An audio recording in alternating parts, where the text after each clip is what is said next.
इस प्रकार का पिछले 3-4 दिन से पूरे प्रदेश भर में लोगों ने दुष्प्रचार करने का काम किया, क्योंकि मैं सच्चा हूँ। मैंने ऐसा कुछ नहीं किया, कोई शब्द या किसी प्रकार की न मेरी भावना थी।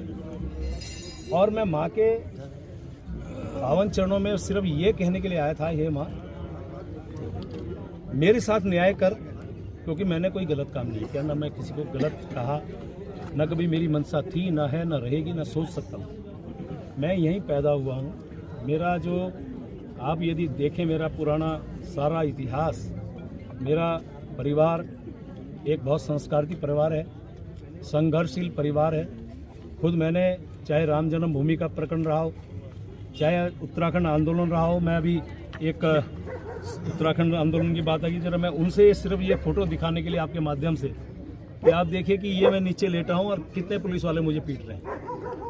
क्या ये ऐसा एक भी कोई व्यक्ति उनके पास है? चारों तरफ आप देखिए पुलिस वाले हैं, फोटो उनकी नहीं आ रही, लेकिन उनके पैर आ रहे हैं। मैं नीचे पड़ा हूँ और हाथ ऐसे लगा के अपनी सुरक्षा कर रहा हूँ। ये उस दौर की बात है जब मैं संघर्ष करता था। आज ऐसे तत्व जो निहित स्वार्थ के लिए दुष्प्रचार कर रहे हैं, टिप्पणी नहीं, दुष्प्रचार कर रहे हैं, विकास को बाधित कर रहे हैं, आपस में एक दूसरे को बांटने का काम कर रहे हैं। चंद लोग हैं, कांग्रेस पार्टी साथ में जुड़ी है, क्योंकि कांग्रेस के पास कोई मुद्दा नहीं है। अभी मेरे को पास एक वीडियो आया जिसमें कांग्रेस के विधायक माननीय हरीश धामी जी किस प्रकार की गाली गलौज कर रहे हैं, वो आपके पास शायद आ गया होगा, नहीं तो आ जाएगा।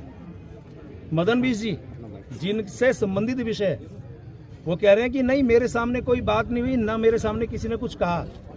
तो ये कहाँ से दुष्प्रचार शुरू हुआ, आप उससे अंदाज लगा सकते हैं। कुछ दिनों से मेरे ऋषिकेश से लगातार चल रहा है, और ये किस स्तर तक जाएंगे मुझे नहीं पता। मैंने माँ के चरणों में प्रार्थना की, हे माँ यदि मैं सच्चा हूँ तो मेरे साथ न्याय कर, और यदि जिन लोगों ने ये काम किया है या जो कर रहे हैं या आगे भी करेंगे, ये भी मैं आपको कह रहा हूँ, क्योंकि इनका मकसद क्या है तो ये जाने, ये मेरे को किस रूप में देखते हैं। मैं तो आज भी उत्तराखंड के विकास में लगा हूँ। मैंने अध्यक्ष विधानसभा के रूप में, चाहे गैरसैंण का विषय हो, चाहे मेरे उत्तराखंड विधानसभा का विषय हो, चाहे मेरे उत्तराखंड के एक एक व्यक्ति का सेवा करने का विषय हो, आज भी और तब भी, जब मैं विधायक नहीं था तब भी, और जब मैं विधायक था तब भी मैंने सेवा की है। मेरा तो एक एक मिनट, एक एक क्षण इस उत्तराखंड के लिए, चूंकि नाम तो आज आया, उससे पहले मैं लगा रहा और आज भी लगा हूँ। मैं तो माँ से सिर्फ एक प्रार्थना उसके चरणों में कर रहा हूँ, यदि मैं सच्चा हूँ तो मुझे न्याय दे। और जो दुष्प्रचार कर रहे हैं, जो किया जिन्होंने किसी भी रूप में किया, कोई भी होंगे, वो मुझे नहीं पता वो कौन है। माँ तो सब जानती है, माँ के सामने सब अब बेनकाब भी हो चुका है, आपके सामने ही बेनकाब हो गया, तो उनको भी सद्बुद्धि। यदि ये दुष्प्रचार समाप्त हो सकता है, मैं तो कह रहा, मैं उनके चरणों में लौट के माफी मांगने को तैयार हूँ।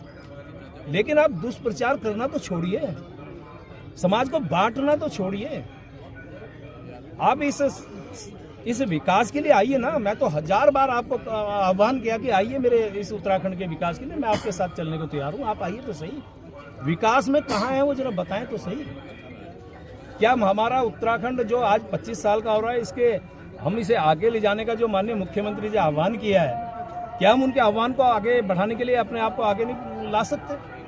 जो माननीय प्रधानमंत्री जी कह रहे हैं 2047 तक देश जो है एक पूरे विश्व भर में एक और अच्छे ढंग में एक विश्वगुरु के रूप में आए, एक नेतृत्व प्रदान करे। क्या मेरे उत्तराखंड का उसमें योगदान नहीं होना चाहिए? क्या आज भी हम उसी घिसी पिटी लाइन पे चलते रहेंगे? मैं फिर आह्वान कर रहा हूँ आपके माध्यम से, माँ के चरणों के सामने, गंगा पावन माँ के सामने मैं फिर कह रहा हूँ, आइए, छोड़ो कल की बातें, कल की बात पुरानी। मैं तो भूलने को तैयार हूँ। और आपको उसके बाद भी लगता है कि मुझे आप चाहते हैं कि मैं किसी भी रूप में आपसे माफी मांगूं, मैं तैयार हूँ। लेकिन छोड़ो दुर्भावना, छोड़ो सद्भावना पे आओ। दुष्प्रचार छोड़ो, अच्छे प्रचार, सद्व्यवहार पे आओ, अच्छे प्रचार पे आओ। किस प्रकार से जो हालात बनाने का प्रयास यहाँ किया जा रहा है, मैं कह रहा हूँ, आपसे भी प्रार्थना कर रहा हूँ, एक एक भाई से, कि समाज में आप भी रहते हैं, यदि यही स्थिति रही, समाज किस साइड में ये ले जाना चाह रहे हैं वो आप समझ सकते हैं।